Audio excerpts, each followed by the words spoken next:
Hello, a very warm welcome to Middle East Matters. I'm Sanam Shantier. Coming up on this week's programme, hundreds of thousands of Afghans return home from Iran as economic sanctions imposed by the US bite.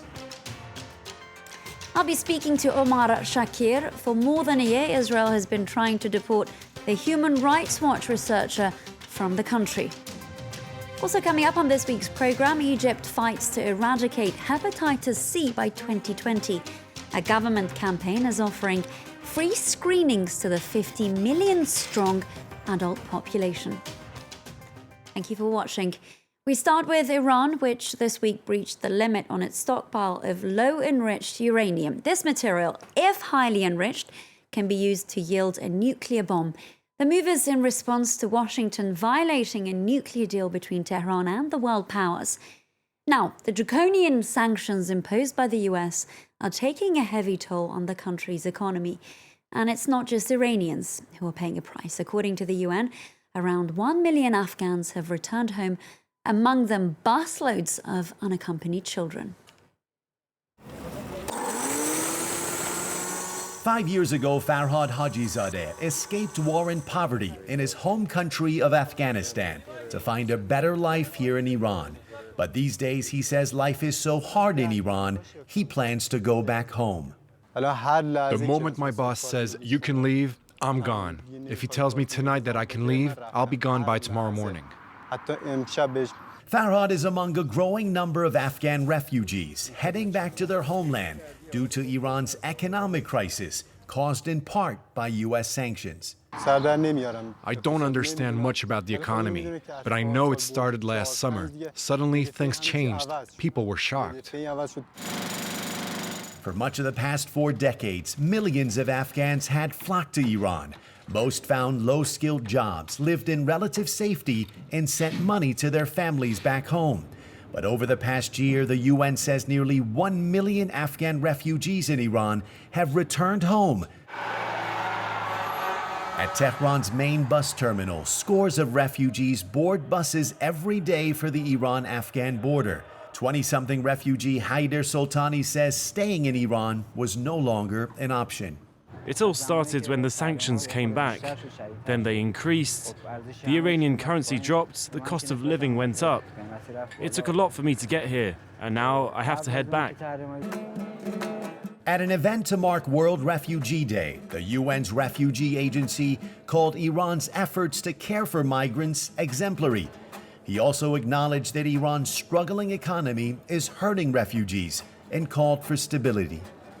As humanitarians, we are always supporters of the most peaceful conditions and relations between countries in general. In recent months, we've seen increasing reports that due to the economic crisis, authorities here have been forced to deport tens of thousands of illegal Afghan refugees and may be forced to deport more unless Washington lifts economic sanctions. With no signs of Washington easing the pressure, many here expect Iran's economy to continue to struggle and more Afghan refugees to leave, even if it means heading back to their war-torn homeland. Moving on, Syria has accused Israel of, and I quote, practicing state terrorism after Israeli airstrikes killed 15 people, including pro-regime fighters and civilians, among them a number of children. Now, the Syrian Observatory for Human Rights says the strikes hit several Iranian positions near the capital, Damascus, and also targeted a research center and a military airport west of the city of Homs, where the Lebanese Shia movement Hezbollah and Iranians are deployed. Since 2015, Israel has carried out hundreds of airstrikes inside the war-torn country. Staying with Israel, which has been trying to deport the Israel and Palestine director of Human Rights Watch over the past year. Omar Shakir's work permit was revoked in May 2018 after 10 months of work on the ground. This after he was accused of calling for the boycott of Israel, which he says is not accurate. Today, the case is being dealt with at Supreme Court level. Omar Shakir joins us from Ramallah. Omar, thank you so much for being with us here on Middle East Matters. Tell us about the work that you have been doing in Israel and Palestine and why the government feels threatened by this.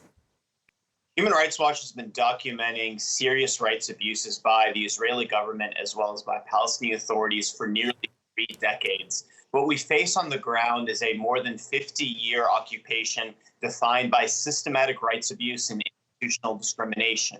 We've done quite a bit of work to expose those rights abuses by all parties. And in a context in which the Israeli government is increasingly shrinking the space for human rights defenders and not even showing the pretense of respect for international norms, this deportation case fits a larger pattern of muzzling critics of its policies.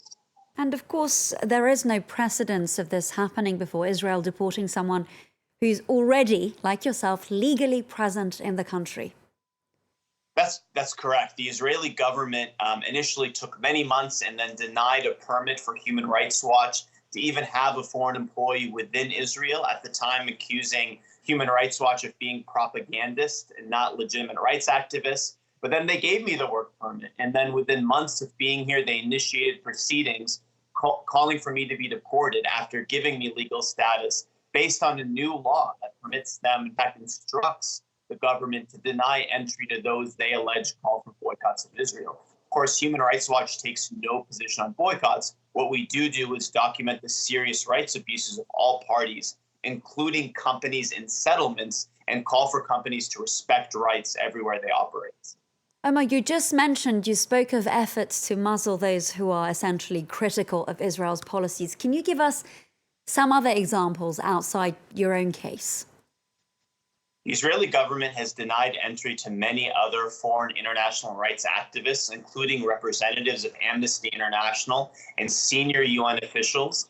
They have accused Israeli advocacy groups like Breaking the Silence and B'Tselem of slander against the army or the state. And with Palestinian rights defenders, they have faced travel bans and even criminal charges and arrest without charge or trial as a result of their human rights advocacy. Briefly, Omar, if you can, some observers say that the more hardline elements in the Israeli government have been empowered since Donald Trump came into power. Do you agree with that assessment? And has that had an impact on the human rights situation in the country?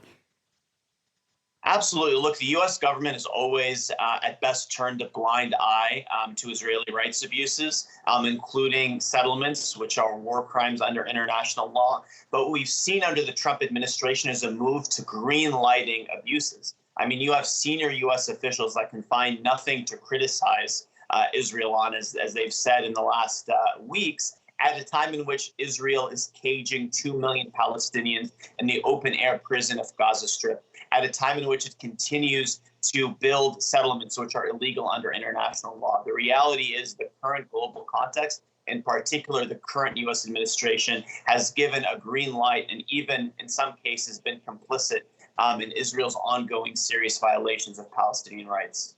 Omar Shakir of Human Rights Watch, I'm afraid that's all we have time for. Thank you so much for speaking to us here on Middle East Matters. Turning our attention to Egypt, which is fighting to wipe hepatitis C from its population. A mass screening operation is currently underway, billed as the biggest in the world. Here's an extract from an in-depth report by our team on the ground. Researchers at this NGO investigate conditions inside Egyptian hospitals by posing as patients.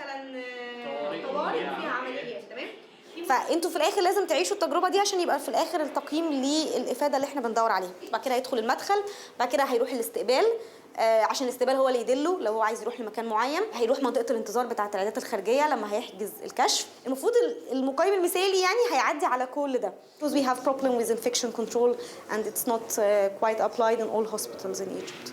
We sometimes may acquire virus like hepatitis during blood transfusion. We have these sort of problems, of course. Rehem Saber has just received her assignment orders. To avoid any trouble for the NGO, the survey sites will remain confidential. But in this hospital, for example, the sanitary conditions are poor. Garbage cans line the corridors. Behind the building, syringes litter the ground. The conclusions of Rehem Saber's investigation are clear. Many hospitals don't have sterilized equipment in the examination rooms. In some clinics, doctors don't even wear gloves. And some don't even ask for the medical history of patients before issuing prescriptions. When it comes to hygiene, the level of cleanliness is not very high.